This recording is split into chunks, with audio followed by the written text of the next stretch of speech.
de la table. Je remercie donc Serge Pelletier du cabinet Rescue de sa présence. Je remercie également de sa présence Maître Florent Huttinger, administrateur judiciaire. Hunzinger. Immédiatement. Le sujet de l'objectif ce matin, c'est d'évoquer ensemble une nouvelle façon d'optimiser le coût de vos emplacements immobiliers. Vous le savez, le cabinet Gouache Avocat vous a accompagné tout au long de cette crise et nous allons aujourd'hui nous focaliser sur le processus de la conciliation judiciaire. Petit rappel pour commencer cette intervention. Face à la pandémie, et vous le savez, le gouvernement a pris plusieurs mesures, et notamment la mesure de fermeture des lieux accueillant du public.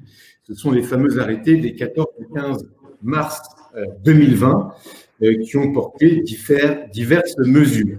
Après le premier déconfinement, eh bien, le gouvernement a poursuivi cet accompagnement, ces mesures pour lutter face à la crise en limitant les jauges, en mettant en place des mesures barrières. Et je vous donne un exemple, le décret du 10 juillet 2020 pour les restaurateurs qui édictait plusieurs restrictions.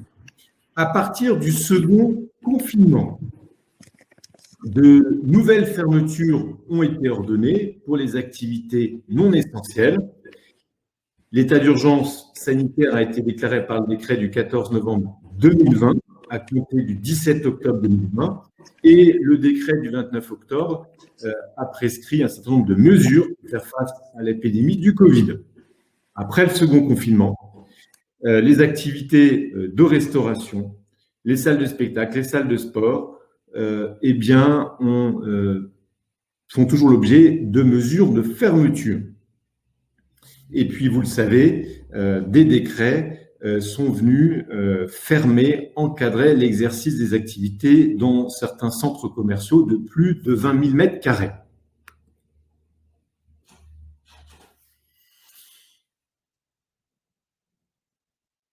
Peut-être, Maître, que vous pourriez dire un petit mot sur l'impact du Covid sur certains secteurs d'activité. Nous avons tiré cette fiche du Procos. Le Procos nous donne une liste des gagnants face à la crise. Un certain nombre d'activités ont continué à se développer, l'e-commerce notamment, les activités du numérique, et un certain nombre d'activités sont présentées comme des activités perdantes. C'est à moi que vous souhaitez donner la parole ? Oui, si vous pouviez, de votre point de vue, une vision macroéconomique, parce qu'on voit plutôt les dossiers sous l'angle des dossiers qui font défaut. Le taux de défaillance des entreprises a en réalité beaucoup reculé depuis le début de la crise, ce qui est un peu contre-intuitif. Et aujourd'hui, ce sont plutôt des entreprises qui étaient malades avant la crise qui font défaut. On voit beaucoup de sociétés dans le retail textile qui sont en difficulté notamment. Et effectivement, il y avait des secteurs avec des tendances à la réduction des marges qui sont plus affectés par la crise que d'autres. Donc, comme on le sait, c'est une crise qui est extrêmement localisée sur certains secteurs. Mais je crois comprendre qu'autour de la table, on a beaucoup de gens dans le domaine de la distribution qui sont je dirais parmi les plus affectés de cette crise. Et je vois que vous avez un tableau que je découvre qui montre que même la distribution a en son sein de grandes disparités en fonction des secteurs qui sont en cause. Effectivement, le Procos, selon la fiche que nous avons sous les yeux, présente un certain nombre de secteurs d'activité. Le secteur de la chaussure a énormément souffert, le secteur de la personne également. Voilà. Donc, comme vous le savez, donc la crise a de façon assez inégalitaire touché, en tout cas, tous les domaines d'activité de la distribution. Aujourd'hui, tous ces secteurs d'activité font l'objet de mesures de protection. Le législateur a tenu donc à protéger les locataires. Il a commencé à mettre en place ce dispositif avec l'ordonnance du 25 mars 2020 qui avait prohibé un certain nombre de mesures de poursuite. Et ce mécanisme de protection a été de nouveau mis en place avec la loi du 14 novembre 2020 et l'article 14 de cette loi. Au terme de l'article 14, les bailleurs ne peuvent pas agir à l'encontre des locataires. Cet article empêche toute action, toute sanction, toute voie d'exécution. Cet article interdit aux bailleurs de faire jouer les clauses résolutoires en cas de non-paiement des loyers et charges, et ceci jusqu'à 2 mois après la fin de la mesure administrative. Donc aujourd'hui, très clairement, les locataires, à mon sens, sont en position de force dans le cadre des négociations grâce à ce mécanisme protecteur. Quelles sont les entreprises bénéficiaires? Ce sont toutes les entreprises qui sont touchées par une mesure de police administrative. Sachez que les bailleurs ne peuvent pas, dans le cadre des négociations en cours et dans le cadre des protocoles ou des transactions qui seraient mises en place, organiser ou prévoir une stipulation qui serait contraire à l'article 14 de la loi du 14 novembre. Une telle stipulation serait réputée non écrite. Le décret du 30 décembre 2020 a précisé les conditions d'application de ce régime protecteur. 3 critères peuvent être relevés. Les locataires doivent disposer d'un effectif de salariés inférieur à 250 salariés. Le deuxième critère, c'est un critère relatif au chiffre d'affaires. Le troisième critère, c'est la perte de chiffre d'affaires d'au moins 50% sur les mois de novembre 2020. J'attire votre attention sur une ordonnance qui a été rendue le 21 janvier par le juge des référés du tribunal judiciaire de Paris et qui est venue préciser le contour et le périmètre de ce régime protecteur. Ce régime protecteur concerne toutes les procédures en cours. Et on peut dire, par conséquent, qu'il est très efficace. Constitue également, selon le juge des référés de Paris, des mesures de police administrative, non seulement les mesures de fermeture, mais également toutes les mesures destinées à limiter la propagation du virus. Le gouvernement donc a mis en place un certain nombre de mesures d'accompagnement. Il a mis en place un fonds de solidarité, il a mis en place un dispositif fiscal et il a annoncé tout récemment, le 24 février dernier, un dispositif qui serait spécialement affecté au paiement des loyers. Alors tous ces dispositifs sont, à mon sens, pas toujours productifs. Au contraire, ils ont plutôt tendance à crisper les relations. Ces dispositifs ne facilitent pas toujours les négociations avec vos bailleurs. Et puis, ces dispositifs du gouvernement se heurtent à des difficultés de mise en œuvre. Un certain nombre d'enseignes et de commerçants n'ont pas pu bénéficier immédiatement des mesures d'accompagnement. Et puis, le retard des aides, le retard du versement de ces aides ne permettent pas toujours de respecter les échéances du bail. Et puis, évidemment, ces dispositifs auront une fin. Et donc, ce que nous vous proposons ce matin, c'est de nous poser la question de l'après-protection. Il convient d'anticiper la fin de la protection temporaire dont vous bénéficiez aujourd'hui. Et je propose à Serge Pelletier de vous exposer la problématique de l'après. Alors en fait, justement, la problématique, c'est que dès que la période de protection sera terminée, les bailleurs vont pouvoir reprendre leur poursuite. Alors qui dit poursuite veut dire assigner ou faire délivrer des commandements visant la clause résolutoire, veut dire prendre des mesures conservatoires et typiquement pratiquer des saisies sur les comptes bancaires au titre des loyers impayés. Donc ça va faire les locataires vont se retrouver en fait en risque de trésorerie absolue à ce moment-là, puisqu'il va de soi qu'au moment du redémarrage de l'intégralité de l'activité, vous allez avoir besoin de votre trésorerie précisément pour faire autre chose, et typiquement aller acheter de la marchandise à vendre ou à transformer, plutôt que de l'affecter au paiement des loyers qui auront couru, alors même que c'était des loyers qui n'avaient pas en face de chiffre d'affaires qui ne correspondaient pas à une activité effective. Et surtout, en l'absence, si vous n'avez pas de trésorerie au moment du redémarrage, vous allez très vraisemblablement vous retrouver dans une position d'état de cessation des paiements qui se définit par l'impossibilité de faire face au passif exigible avec l'actif disponible. Et typiquement, les créances de loyer qui auront couru pendant toutes les périodes de fermeture ou de restriction administrative constitueront, à partir de la fin de la période de protection, un passif exigible qu'en principe, vous devez pouvoir couvrir avec la trésorerie disponible, mais si vous n'avez pas eu l'activité si vous n'avez pas d'activité pendant toute la période de fermeture ou de restriction, ou en tout cas une activité insuffisante, il va de soi que votre trésorerie ne permettrait pas de couvrir.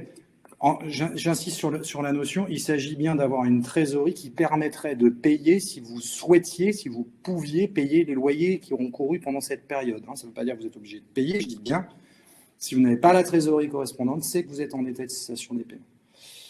Le sujet de l'état de cessation des paiements, c'est que sa survenance impose à tout dirigeant d'entreprise de se présenter au tribunal de commerce pour faire deux choses, soit solliciter l'ouverture d'un redressement judiciaire, ce qui signe quand même le plus souvent, en tout cas dans l'esprit du chef d'entreprise,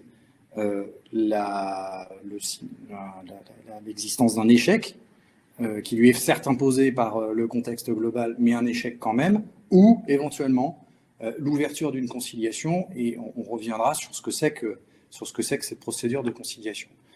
Donc, il nous paraît absolument indispensable, et c'était un peu l'objet de ce webinaire, d'attirer votre attention sur la nécessité pour vous, pour les locataires en particulier, d'anticiper en fait sur cette sortie et de commencer à initier des négociations amiables avec les bailleurs, sans attendre en fait de se retrouver dans une position de pression absolue, d'une part, à la fin en fait de la période de protection, au moment où les bailleurs vont pouvoir recommencer leur poursuite. Donc Stéphane, si tu veux, j'ai parlé des négociations, alors il y a les négociations générales et vous êtes chez Gouache assez en pointe sur tous les arguments qui peuvent être développés dans ce contexte-là, donc je te laisse reprendre la main. Alors dans le cadre de vos négociations, plusieurs moyens peuvent être utilisés. Nous les avons développés tout au long de cette crise depuis plus d'un an. Je reviendrai tout d'abord sur le moyen tiré de la force majeure, l'article 1218 du Code civil. Le bailleur n'est pas à l'origine de la fermeture administrative ou des mesures sanitaires imposées par les autorités. Ça, c'est certain. Cependant, la situation de crise sanitaire, si elle ne relève pas d'un manquement du bailleur, relève néanmoins du cas d'un force majeure. Cette situation est assimilable à la force majeure. Et donc, le preneur doit pouvoir soutenir qu'en l'absence de fourniture d'un local exploitable, il doit pouvoir cesser d'exécuter son obligation corrélative, c'est-à-dire l'obligation de payer son loyer. Voici le raisonnement que vous pouvez mener face à vos bailleurs. Ce raisonnement a été d'ailleurs entériné récemment par une décision du juge des référés du 21 janvier dernier, rendue par le tribunal judiciaire de Paris. Donc, n'hésitez pas à l'invoquer. Je vous rappelle les trois conditions d'un événement de force majeure. Un événement de force majeure doit être extérieur aux parties, il doit être imprévisible et irrésistible. Deuxième moyen qui peut être opposé à vos bailleurs, c'est le moyen de l'exception d'inexécution. Je ne reviendrai pas en détail sur ce moyen qu'on a largement exposé et expliqué au cours de nos différents webinaires. J'attire néanmoins votre attention sur une décision qui a été rendue également le 21 janvier dernier. Et dans cette ordonnance, le juge des référés fait référence à la théorie de l'exception d'inexécution et il nous dit que le locataire peut toujours soutenir qu'en l'absence de fourniture d'un local exploitable, et même si la situation ne relève pas d'un manquement du bailleur, mais de la force majeure, il doit pouvoir soutenir et invoquer l'exception d'inexécution. Et en vertu de ce principe, donc, il doit pouvoir lui-même cesser d'exécuter son obligation corrélative de régler son loyer. Et le juge des référés considère donc que le moyen tiré de l'exception d'inexécution est un moyen sérieux, constitue une contestation sérieuse et il invite le bailleur à saisir le juge du fond.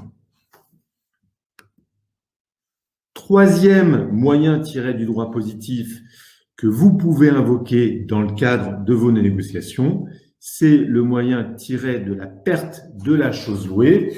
La perte de la chose louée est une notion qui est présentée à l'article 1722 du Code civil, qui est généralement invoquée, enfin présentée dans vos baux pour traiter le cas de destruction d'un local ou d'un incendie.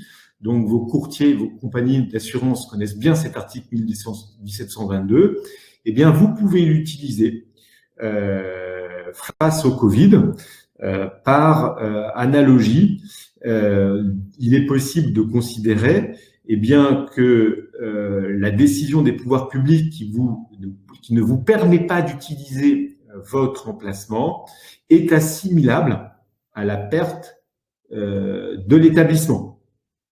Et ce raisonnement a été entériné par le juge de l'exécution dans une décision du 20 janvier dernier.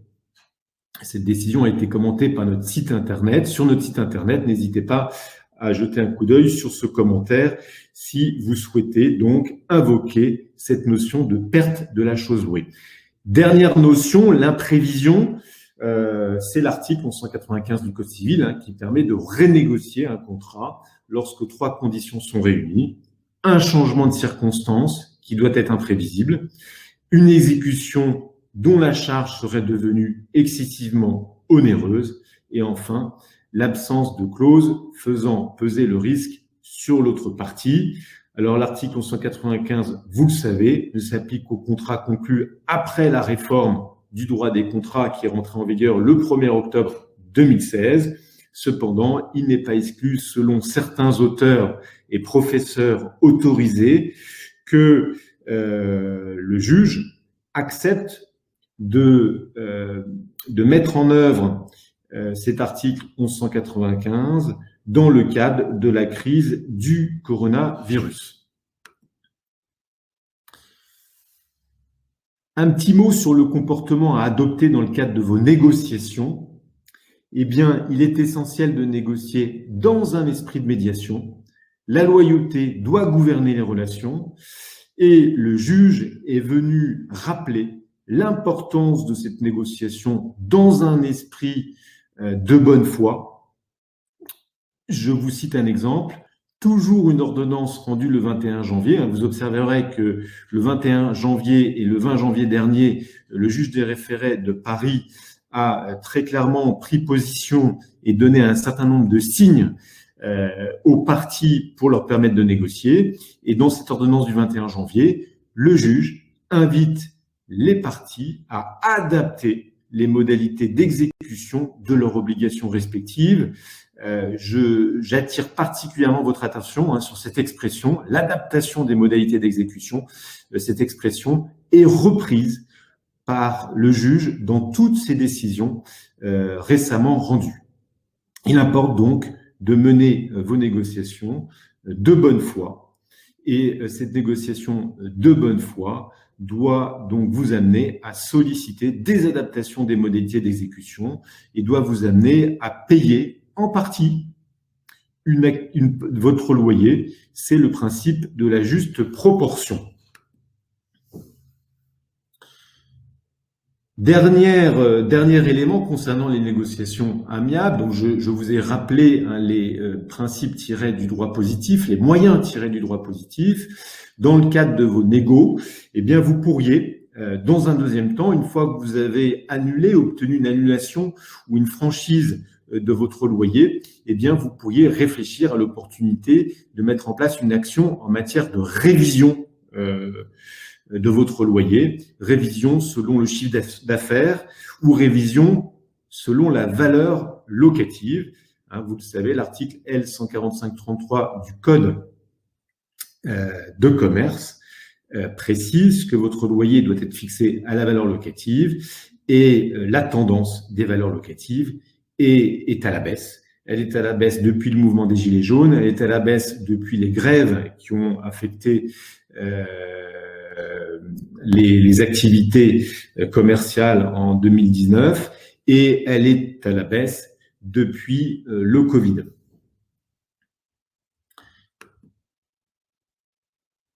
Dans l'hypothèse où ces solutions, ces négociations amiables échoueraient, eh bien, vous avez l'arme du judiciaire, la voie judiciaire qui est le système classique pour contester un commandement de payer. Dans l'hypothèse où le bailleur déciderait donc d'exercer une certaine pression sur le locataire que vous êtes, sachez que vous pouvez contester ce commandement de payer devant le juge des référés pour obtenir la suspension des effets de la clause résolutoire ou pour obtenir des délais de paiement. Vous pouvez aussi, parallèlement, agir devant le juge du fond pour obtenir l'annulation du commandement de payer et en invoquant les différents moyens tirés du droit positif que je vous ai rapidement rappelés. Devant le juge, si vous pourriez également donc solliciter une révision de votre loyer à la baisse en fonction de la valeur locative, et ceci sur le fondement de l'article L145-38 du Code de commerce, en rapportant la preuve de ce que plusieurs conditions sont réunies, une modification matérielle des facteurs locaux de commercialité et une variation de plus de 10% de la valeur locative. Je ne m'étendrai pas sur le dispositif de la révision légale de votre loyer. Sachez que vous bénéficiez actuellement d'une fenêtre de tir très claire pour aller rechercher des loyers à la baisse. La tendance est baissière et il importe de prendre date. Je rappelle les modalités, puisque le nouveau loyer est dû à compter de la proposition du nouveau loyer. Et donc, une fois que vous avez déterminé que votre valeur locative est baissière, dès lors que vous savez que le loyer est déconnecté par rapport à la valeur locative, eh bien, il importe, à notre sens, de prendre date en adressant une demande de révision légale à votre bailleur. J'ai donc fait le tour de la négociation de droit commun et je vais donc maintenant laisser la main à Maître Pelletier qui va vous expliquer et vous présenter un mode alternatif à cette négociation de droit commun, à savoir la procédure de conciliation. Alors, merci Stéphane. Je laisserai également Florent Hunzinger compléter au fil de l'eau en fait mes propos parce qu'il est l'instrumentum en fait de la conciliation, puisqu'en tant qu'administrateur judiciaire, c'est le plus souvent lui qui a vocation à être désigné en qualité de conciliateur. Et donc, au fil de l'eau, je le laisserai intervenir également. En fait, l'objet de cette slide, c'est de bien vous mettre en évidence que tant que vous êtes dans une période de négociation, on va dire, de droit commun, la réalité factuelle, c'est que vous êtes en permanence en risque. Parce que vous n'êtes absolument pas protégé. C'est-à-dire que si vous avez face à vous un bailleur de mauvaise humeur et qui, incidemment, s'appuyant finalement sur les mesures gouvernementales que Stéphane évoquait tout à l'heure, et typiquement les prises en charge de loyers par un fonds de solidarité, le bailleur peut parfaitement vous opposer. Ah, mais de toute façon, vous allez recevoir des subsides qui vont vous permettre de payer les loyers. Donc, moi, personnellement, il n'est pas question que je négocie quoi que ce soit, ni en ce qui concerne les loyers qui ont couru, ni même, le cas échéant, en ce qui concerne les loyers futurs qu'il y ait une dégradation des facteurs locaux de commercialité ou pas.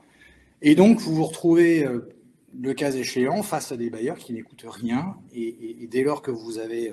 la seule façon, finalement, de les faire écouter, c'est d'avoir un levier de négociation qui vous permet d'apaiser quelque part les relations avec le bailleur. Et typiquement, un des cadres de négociation qui se prête à bénéficier de ce type de levier, c'est la procédure de conciliation. Alors, la procédure de conciliation, c'est quoi ? Il faut avoir bien en tête, et je le répète tout de suite, dans l'esprit d'un chef d'entreprise, se rendre au tribunal, c'est toujours une démarche qui marque le signe d'un échec. Les professionnels du droit des entreprises en difficulté, comme Florent Hunzinger, comme moi-même, qui passe l'essentiellement de mon temps à traiter ce type de dossier, ont une vision en fait de ces procédures qui est radicalement différente, puisque que ce soit sur un mode historique comme ce qui existe aujourd'hui, ce sont d'abord des procédures qui sont des cadres à la transformation du modèle économique de l'entreprise. Et une fois qu'on a intégré ce sujet-là, en fait, toutes ces procédures-là servent à faire deux choses.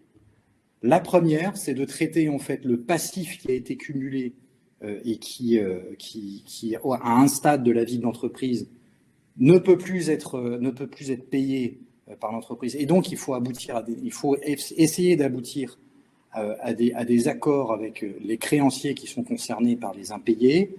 Ces accords peuvent être soit des remises de dettes, soit des étalements de dettes.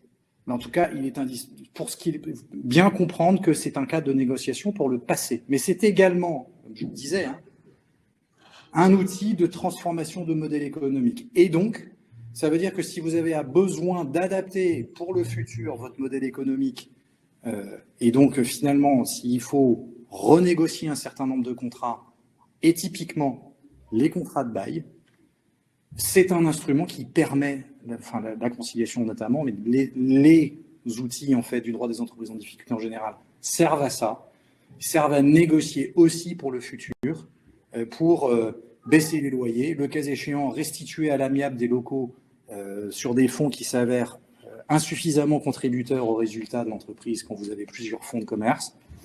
Bon, ayez bien en tête que ces procédures-là, certes, il faut passer la porte du tribunal.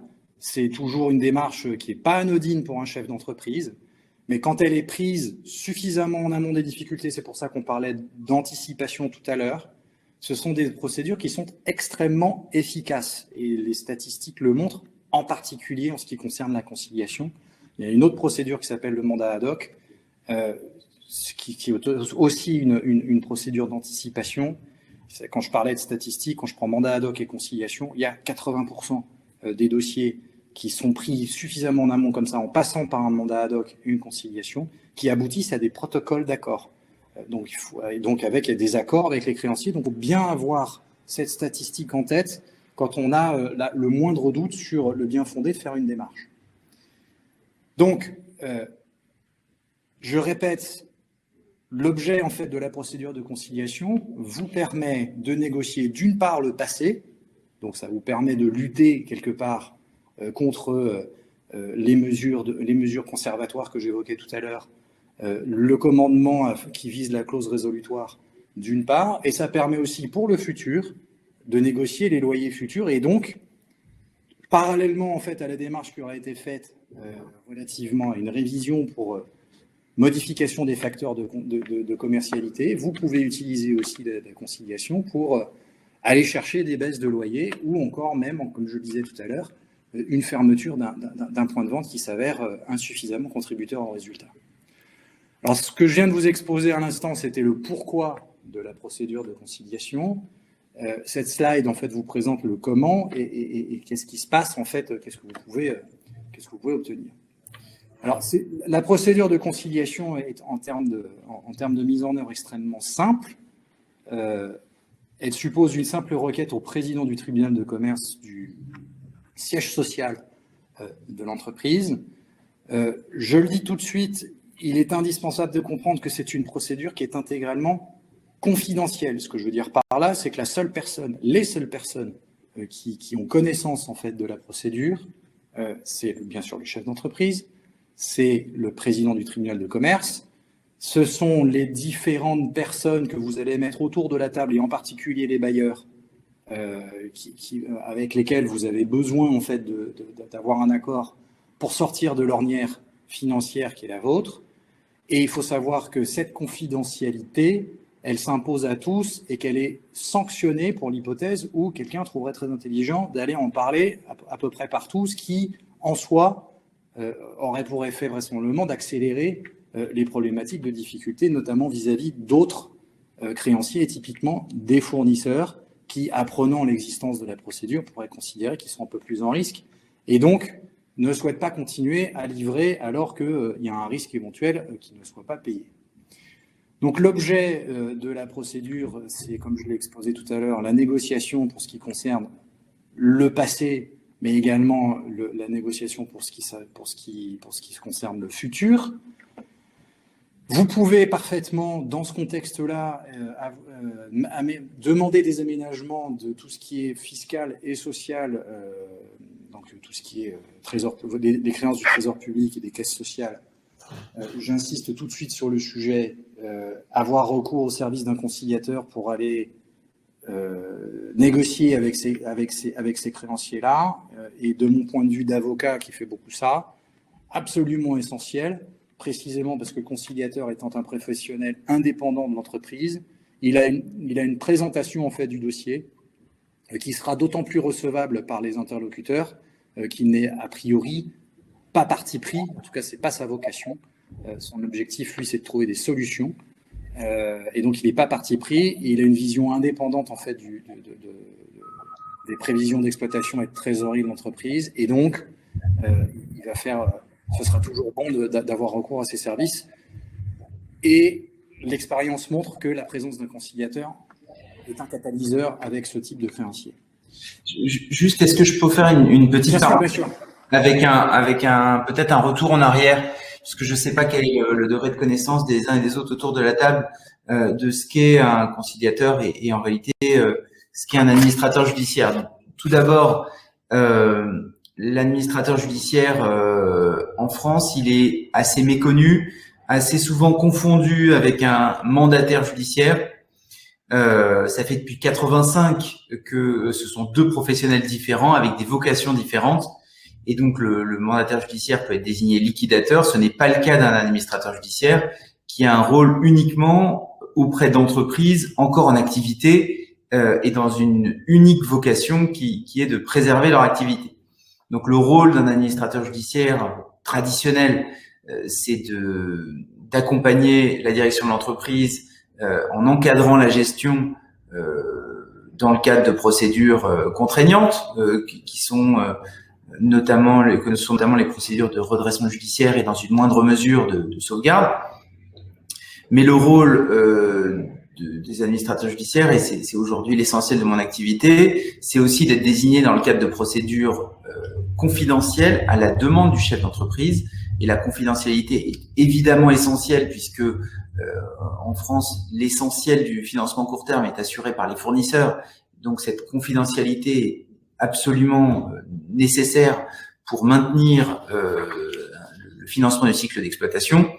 Et donc, l'administrateur judiciaire est donc désigné dans ces procédures confidentielles que sont mandat ad hoc et conciliation pour aider un certain nombre de discussions. Donc là, on parle de l'arriéré locatif, c'est l'enjeu de ce dont on discute aujourd'hui. Mais évidemment, l'arriéré locatif, ce n'est que l'un des symptômes des difficultés de l'entreprise. L'argent est fongible, de telle sorte que l'argent qui est pas mis sur le loyer peut être mis sur autre chose. Et ce qui a été indiqué à l'instant par Serge Pelletier me paraît fondamental. L'objectif premier d'une conciliation, c'est d'abord de faire un diagnostic lucide de la situation, un diagnostic qui permet de se poser la question, d'une part, de l'étendue des difficultés en termes de marché, en termes de niveau d'endettement au moment où ce diagnostic est fait, mais également en termes de capacité de rebond, en termes de réorientation du modèle économique On a aujourd'hui des entreprises en France qui ont plus de liquidités qu'avant la crise, mais avec un endettement qui, corrélativement, a beaucoup augmenté. Donc la première interrogation qu'il faut se poser, c'est est-ce que les mesures qui ont été mises en œuvre jusque-là, au cours de cette année écoulée, sont des mesures qui ont bénéficié à l'exploitation, et en réalité, il y en a assez peu. Le fonds de solidarité, mais dans des proportions assez faibles quand on parle à des groupes significatifs. L'activité partielle, mais avec un résiduel qui reste à charge de l'entreprise. Et ensuite, quand vous faites le tour de ce qui peut être fait en termes d'activité, il reste guère que le loyer, en termes de retail, qui peut être un levier. Après, pour le reste, on a beaucoup d'autres leviers, mais qui sont des leviers en trésorerie. Donc, des renégociations de dette fiscale sociale, des renégociations avec les partenaires bancaires pour étendre la maturité des emprunts, pour obtenir toute une série de réaménagements. Mais tout ceci suppose, en premier lieu, ce diagnostic lucide. Et en termes d'entreprise en difficulté, il y a souvent un parallèle avec la médecine qui est fait. Donc, il y a d'abord cette phase de diagnostic, et puis ensuite la phase de traitement, qui va dépendre naturellement de la nature des difficultés et de leur gravité. Quand un traitement de choc est nécessaire, une sauvegarde ou un redressement, on peut prendre le parallèle d'une chimiothérapie, c'est évidemment extrêmement délicat pour l'entreprise qui subit ce traitement, mais c'est quand on n'a plus guère le choix. Quand les choses sont prises suffisamment en amont, à travers ces procédures de mandat ad hoc et de conciliation qui sont encore une fois totalement confidentielles, il peut y avoir une méthode qui est mise en œuvre pour apporter une approche globale, comme je l'ai indiqué, pour que cette approche globale permette une transparence de l'information vis-à-vis des partenaires qui sont à l'intérieur de ce périmètre de confidentialité, et une sécurité juridique qui est apportée à travers l'équilibre des accords et la vérification qu'ils sont à la fois nécessaires et suffisants pour résoudre les difficultés rencontrées. Et donc, une fois qu'on a dit ça, cette procédure de conciliation ou de mandat ad hoc permet d'obtenir très souvent des résultats dans des délais assez brefs avec les taux de succès qui ont été évoqués à l'instant par Serge Pelletier, et qui résulte de ce que l'entreprise accepte de se soumettre à cet examen de sa rentabilité, à se poser le véritable diagnostic des difficultés et pas simplement focaliser sur les loyers, mais véritablement expliquer en quoi les efforts qui sont demandés aux bailleurs sont nécessaires pour maintenir l'activité sur le long terme sur ce site, d'une part, et en quoi les aménagements qui sont négociés sont fondés en droit et justifiés. Donc peut-être pour revenir un instant en arrière, l'idée, ça va être de renégocier les contrats, et cette négociation des contrats suppose de brusquer en quelque sorte un certain nombre de co-contractants pour cet objectif toujours essentiel qui est de sauvegarder l'entreprise et de sauvegarder son modèle, de sauvegarder évidemment ses emplois. Et si ça passe par des éléments un peu contraignants vis-à-vis des co-contractants, eh bien le droit français le permet et permet de se placer dans un cadre sécurisé. Tout à l'heure, il a été évoqué notamment un commandement de payer. C'est évidemment quelque chose qui est très très compliqué en matière de droit des baux en droit commun, mais dans le cadre d'une procédure de conciliation, il est possible de geler les effets d'un certain nombre de demandes de paiement de loyer. Sur le détail, je ne sais pas si on va y rentrer, mais peut-être que je laisserai Maître Pelletier vous en dire plus. Et ça permet en réalité de rééquilibrer la négociation, puisque dans un cadre normal, le temps de la négociation profite au bailleur, puisque tout le temps où le loyer n'est pas renégocié, eh bien, ce loyer est dû. Même s'il n'est pas payé immédiatement, il est dû. Et en réalité, le bailleur a un certain nombre de moyens coercitifs à sa disposition. Il peut pratiquer des saisies sur le compte de l'entreprise pour forcer ce paiement. Et en réalité, le temps joue pour le bailleur. À l'inverse, quand on est dans le cadre d'une procédure préventive, il y a très souvent un gel des paiements qui est organisé et ça permet de rééquilibrer les choses avec un bailleur qui, cette fois, est en réalité contraint de venir s'asseoir autour de la table pour organiser la reprise des paiements autour de ses loyers et contraint de faire cet examen, je dirais, lucide de la situation avec à la fois une écoute des arguments juridiques du preneur, mais également une explication de ses contraintes économiques. Et ce travail de pédagogie est absolument essentiel pour que le bailleur comprenne qu'il a en réalité pas trop d'autres options. Et le fait de ne pas avoir trop d'autres options suppose qu'il comprenne que le preneur fait de son mieux pour rentabiliser le lieu et que cette absence de possibilité de paiement des loyers n'est pas le corollaire d'une faute du preneur, mais d'une situation que chacun doit, je dirais, accepter de prendre en compte pour que chacun prenne sa part de responsabilité autour de la table. Encore une fois, dans une logique de partage équitable de cet effort. Alors, je reprends 2 secondes la main là, pour compléter ce que vient de dire Florent. Il vous a raconté un peu le pourquoi, je vais vous expliquer le comment à nouveau. En fait, il n'ose pas le dire parce que c'est son métier, mais moi je peux le dire parce que c'est pas le mien. Il faut bien avoir en tête que quand vous êtes autour d'une table, vous avez un certain nombre de créanciers, en particulier les bailleurs, typiquement. L'efficacité de la procédure vient notamment, c'est pour ça que je l'ai appelé un levier, de ce que le conciliateur qui a été désigné se trouve être un administrateur judiciaire. C'est tout à fait important et indispensable, c'est-à-dire que l'administrateur judiciaire, enfin le conciliateur en l'occurrence, c'est comme ça qu'il intervient, tire sa légitimité en fait de sa désignation par le président du tribunal de commerce, ce qui déjà en soi est un signe assez fort de ce que s'il n'y a pas d'accord, en gros tout le monde sera perdant. Florent évoquait tout à l'heure la comparaison en fait avec la chimiothérapie. Si on n'a pas d'autre choix que de se présenter pour un redressement judiciaire ou une sauvegarde qui est vraiment un traitement de choc pour l'entreprise, on sait qu'une chimiothérapie c'est extrêmement taxant pour le système du corps, et donc on n'a aucune envie d'aller là-dedans. Et donc, il est indispensable, en fait, d'avoir des mesures de prévention. Si vous voulez, la légitimité et le levier vient de ce que l'administrateur judiciaire sait ce qui se passe si on n'a pas d'accord. Et il est capable de le décrire dans le détail précisément parce que il est aussi désigné dans d'autres dossiers, dans les dossiers de redressement judiciaire ou de sauvegarde, dans des procédures qui relèvent de la médecine lourde.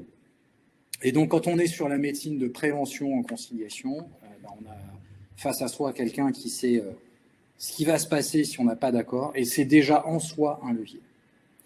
Ensuite, le deuxième levier, Florent ne l'a pas dit non plus, mais dans le détail, voilà ce qui se passe. Il évoquait notamment le commandement de payer qui vise la clause résolutoire.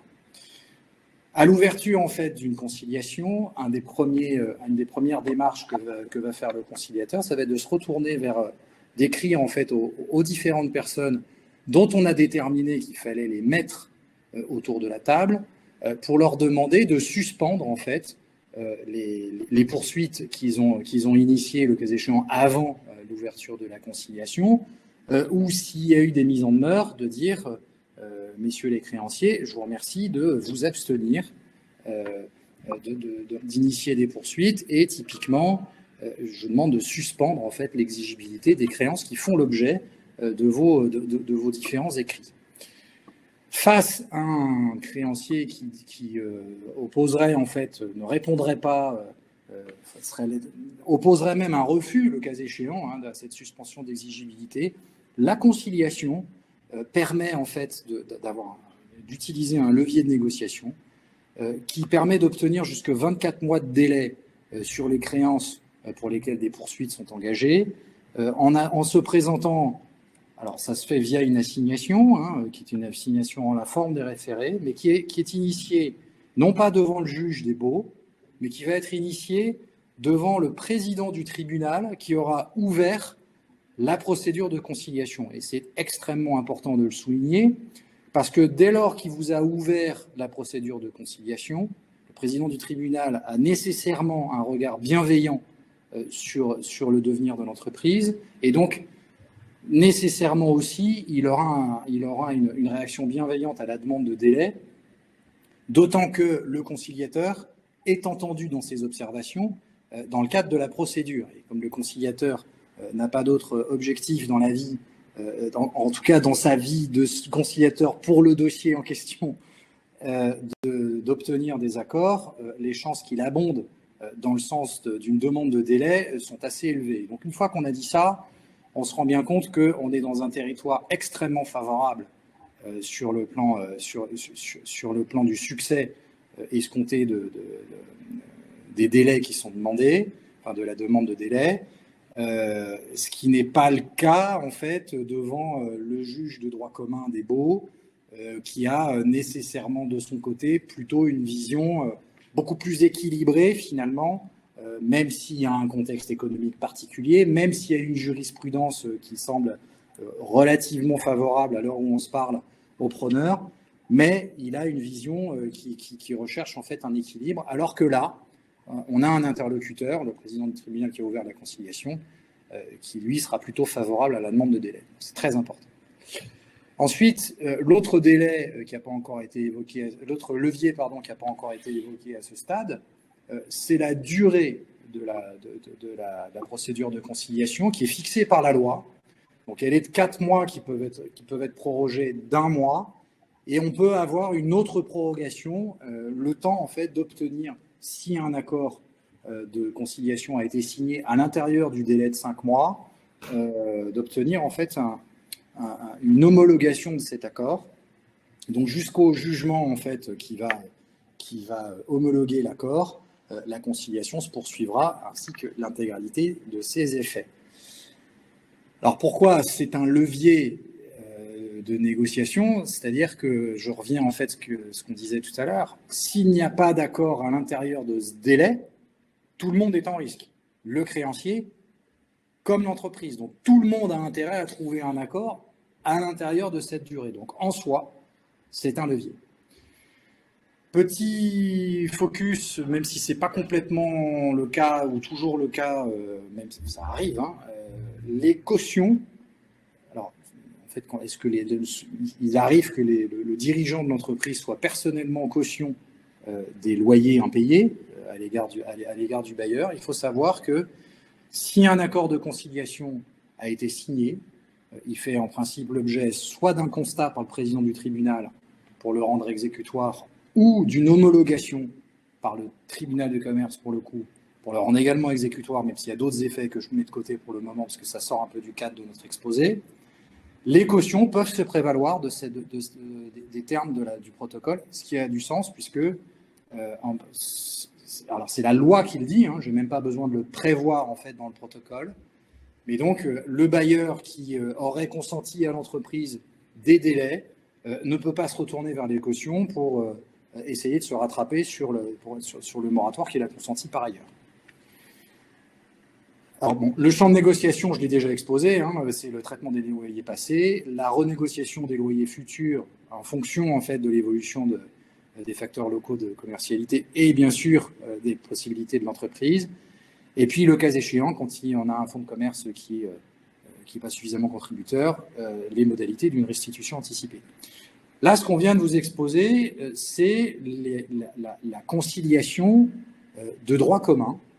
Il se trouve que dans le cadre des différentes ordonnances d'adaptation du droit, le gouvernement a pris des ordonnances d'adaptation du droit des entreprises en difficulté et a souhaité, en fait, on va dire, pour parler moderne, upgrader l'efficacité de la conciliation. Et nous sommes, en fait, jusqu'au 31 décembre 2021, dans un environnement dans lequel nous avons une conciliation 2.0 qui est, en principe, en tout cas sur le papier, sensiblement plus efficace que la conciliation de droit commun. Et pourquoi ça ? C'est notamment lié au fait que les éléments de contrainte, de levier, de négociation qui consistent à dire aux créanciers vous allez suspendre vos poursuites ou, le cas échéant, vous voir imposer des délais, comme je l'exposais dans la conciliation de droit commun. Dès lors que j'ai une absence de réponse ou un refus, je vais pouvoir utiliser les leviers 2.0 qui seront donc disponibles jusqu'au 31 décembre 2021, et notamment sur simple requête, toujours au président du tribunal qui vous a ouvert la procédure, et avant même d'avoir reçu une mise en demeure ou un commandement, vous allez pouvoir demander, donc sur simple requête, ça veut dire qu'il n'y a pas de contradictoire, il n'y a pas d'assignation du créancier. Vous allez pouvoir obtenir que pendant toute la période de conciliation, le créancier ne pourra exercer aucune mesure conservatoire, aucune poursuite. Les effets d'un commandement qui serait délivré quand même seront de toute façon suspendus. Il ne pourra rien se passer tant que dure la procédure de conciliation. Alors, en pratique, comment est-ce que ça se passe? Là, je parle à nouveau sous le contrôle de Florent Zinger. À l'ouverture de la conciliation, le conciliateur prend contact avec le bailleur, puisqu'il c'est a priori avec celui-là qui a vocation dans notre contexte, vocation à discuter. Il lui demande de répondre dans un certain délai. Et si jamais le bailleur ne répond pas dans ce délai, hop, ça suffit en fait à alimenter une requête au président du tribunal en disant « j'ai face à moi quelqu'un qui refuse de discuter, donc je vous remercie, monsieur le président du tribunal, de, par voie d'ordonnance, lui imposer en fait une suspension des poursuites, voire même une interdiction des poursuites. Et cette ordonnance, elle est, comme on dit en latin, opposable erga omnes, c'est-à-dire à minima, en tout cas, opposable à celui qui initie des poursuites. Et donc, une fois qu'on a dit ça, on a posé les pistolets sur la table et on va commencer à discuter. Le deuxième niveau de contrainte qui peut être utilisé, c'est toujours l'assignation, mais là, cette fois, pour obtenir des délais jusqu'à 24 mois. La petite différence avec la conciliation de droit commun, c'est que l'entreprise n'est pas tenue d'attendre d'avoir reçu une mise en demeure ou un commandement qui vaut en fait mise en demeure pour assigner le créancier et obtenir 24 mois de délai. Donc on a là ni plus ni moins que des mesures qui, en principe, en ce qui concerne la suspension des poursuites, en tout cas, relèvent de la loi en matière de sauvegarde et de redressement judiciaire, puisque dans ces deux types de procédures, le principe de la suspension des poursuites, voire même de l'interdiction des poursuites, est acquis dans la loi. Alors, il est acquis pour tous les créanciers dont la créance a un fait générateur antérieur à l'ouverture de la procédure. Il se trouve que pour augmenter en fait les facteurs d'efficacité de la conciliation, dans la conciliation 2.0, vous avez de droit maintenant, en tout cas jusqu'au 31 décembre 2021, une suspension de ces poursuites, qui est donc un outil extrêmement puissant pour obliger quelque part les contreparties à négocier. L'autre élément important à retenir, c'est que la conciliation, la durée de la conciliation a été, dans le contexte particulier, portée à 10 mois, au lieu des 5 que j'évoquais tout à l'heure. Donc, je disais c'est 4 mois plus 1 mois. Elle a été portée à 10 mois. Vous avez la possibilité, par défaut, à l'ouverture de la procédure, ça reste 4 mois, mais on peut obtenir des prorogations au fil de l'eau en fonction de l'évolution des discussions, une durée jusqu'à 10 mois, ce qui est loin d'être neutre, parce que les mesures de suspension que j'évoquais tout à l'heure, qui sont donc les contraintes à exercer sur les contreparties, vont se proroger elles sont valables jusqu'à la fin de la conciliation, qui donc, elles sont valables jusqu'à une durée maximum de 10 mois. Donc on se retrouve en fait avec une procédure qui est qui est un vrai catalyseur un vrai catalyseur en fait de la négociation. Florent, si tu veux compléter, je pense que j'ai été quasiment au bout. Merci. Non, c'est effectivement assez complet. C'est un catalyseur de la négociation, mais ça veut donc dire que la question première, c'est quelle est l'alternative de négociation pour chacune des parties. Donc, il y a effectivement cette ambiance générale qui est posée par la conciliation, qui fait comprendre à tous l'intérêt de tout faire pour éviter l'ouverture d'une procédure collective, naturellement, mais ces discussions dépendent également des moyens de contrainte dont pourraient disposer les uns et les autres si cette négociation échouait. Et donc, en ce sens, la présentation qui a été faite par Gouache Avocat au début m'apparaît assez essentielle, c'est-à-dire que dans chaque dossier, la question des particularités qui vont pouvoir être mises en avant sur chaque bailleur, puisque c'est l'objet de la conférence d'aujourd'hui, vont devoir être étudiées, exploitées pour que cette discussion s'inscrive dans le contexte particulier de telle ou telle entreprise ou de tel ou tel site d'exploitation, puisque naturellement, si la conciliation bénéficie à une entreprise avec un certain nombre de baux et pas juste un ou deux, il peut y avoir des situations différentes qui vont être traitées différemment. Des sites déficitaires pour lesquels l'objet de la discussion va être d'échanger sur les modalités de résiliation du bail, d'autres pour lesquels l'objet va être de négocier simplement des franchises et d'autres, enfin des franchises, je dirais, totales ou simplement des délais qui seraient demandés sur tel ou tel site. Donc, il est possible, bien sûr, d'adapter la réponse, mais la réussite de cette négociation suppose d'avoir un certain nombre d'armes, de moyens de droit qui pourraient être opposés à défaut d'un accord amiable, puisqu'il ne s'agit pas simplement d'expliciter les bonnes raisons pour lesquelles il faudrait que chacun se mette d'accord, mais aussi expliciter et faire un peu de pédagogie sur ce qui se passerait si un accord ne pouvait malheureusement être trouvé. Alors, en fait, si vous devez retenir quelque chose en particulier sur cette procédure de conciliation, c'est qu'elle a plusieurs avantages. Hein. Le calendrier, il est connu, hein, on vous l'a exposé.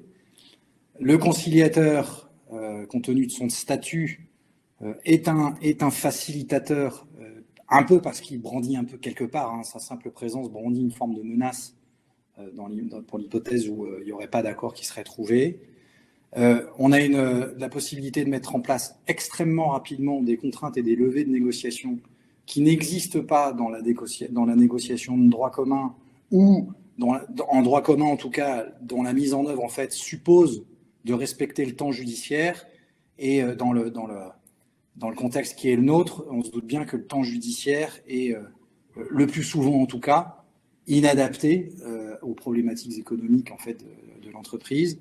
Et donc avoir recours à la conciliation permet de catalyser la négociation pour essayer d'obtenir des accords. Alors, il faut avoir en tête également que la conciliation se prête à la négociation de l'intégralité des contrats de bail si vous avez un réseau. Rien n'empêche en fait d'utiliser les services du conciliateur pour prendre contact avec l'ensemble des bailleurs du réseau et puis négocier parallèlement en demandant d'ailleurs le cas échéant des choses différentes. Il faut bien avoir en tête que tout le monde n'est pas obligé vous n'avez pas forcément les mêmes contraintes d'un fonds de commerce à l'autre au sein de votre réseau. Le conciliateur peut parfaitement demander, alors par défaut, il demandera évidemment un aménagement de la dette qui a couru jusqu'à sa désignation, mais pour le futur, rien ne l'empêche de demander une baisse des loyers, une restitution amiable des locaux, moyennant selon quelles conditions, etc., etc. Donc je ne sais pas si Stéphane et Florent veulent ajouter quelque chose, mais je vois que d'abord le temps a filé et d'autre part, nous avons quelques questions en fait, qui ont été posées par les participants.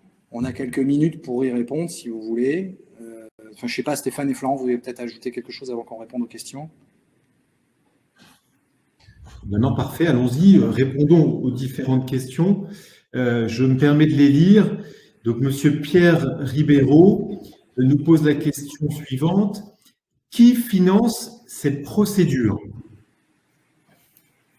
Alors, je peux répondre, même si je coupe un peu l'herbe sous le pied à Florent, mais c'est vrai que le plus souvent, c'est l'avocat qui a le premier contact en fait avec l'entreprise avant la désignation du conciliateur. Donc, c'est l'entreprise en fait qui finance la procédure, qui a vocation à payer en fait les honoraires qui sont ceux du conciliateur. Il faut savoir que ces honoraires, là je parle sous le contrôle de Florent, sont fixés de manière libre, mais sous le contrôle en fait du président du tribunal, au stade en fait de la requête. Alors, je peux même ajouter que c'est non seulement sous le contrôle du président du tribunal, mais également sous le contrôle du ministère public, puisqu'au stade en fait du dépôt en fait de la requête qui tend à ouvrir la procédure de conciliation, doit être jointe une convention d'honoraires qui est signée entre l'entreprise et le conciliateur,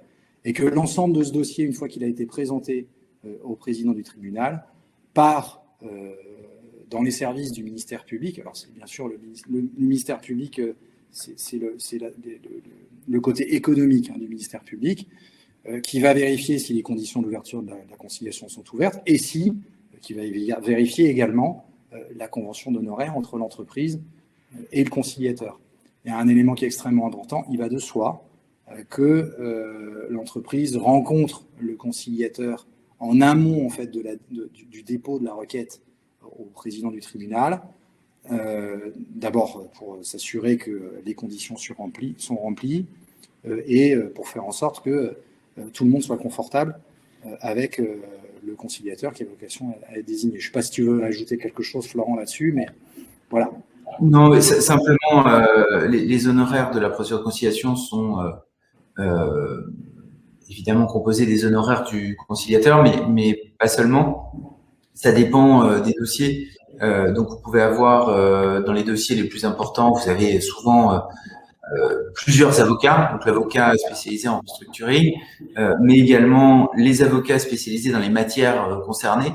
Donc là, on est en train de parler de droit des baux, donc il peut y avoir des avocats spécialisés en droit des baux, il peut y avoir des experts, parce que quand vous voulez renégocier le montant du loyer, il y a un expert qui peut être sollicité, un expert en valeur locative, et également des experts financiers qui peuvent être sollicités pour modéliser un petit peu je dirais l'équilibre des efforts qui est demandé aux parties et aider le management à revoir son modèle économique, ses prévisions d'exploitation et de trésorerie. Tout ça dépend naturellement des enjeux et on va dire que les procédures de mandat de conciliation sont pas réservées qu'aux grandes entreprises, mais il est vrai que plus on monte en taille d'entreprise, plus on se retrouve avec un certain nombre d'intervenants dont le concours est nécessaire pour assurer le bon déroulement de la procédure. Dans les procédures les plus petites, il peut y avoir assez peu d'intervenants en réalité, et simplement l'expert comptable ou l'avocat traditionnel de l'entreprise qui accompagne l'entreprise pour telle ou telle problématique spécifique et bien délimitée. Moi, j'ai une petite question complémentaire. Pouvez-vous nous dire un mot sur le libre choix du conciliateur? Est-ce que l'entreprise a cette faculté de le choix plutôt que ça de construire cette requête en amont, de rencontrer le conciliateur en amont? Est-ce que ça veut dire que l'entreprise peut choisir le conciliateur? Bien sûr, l'entreprise peut tout à fait choisir le conciliateur.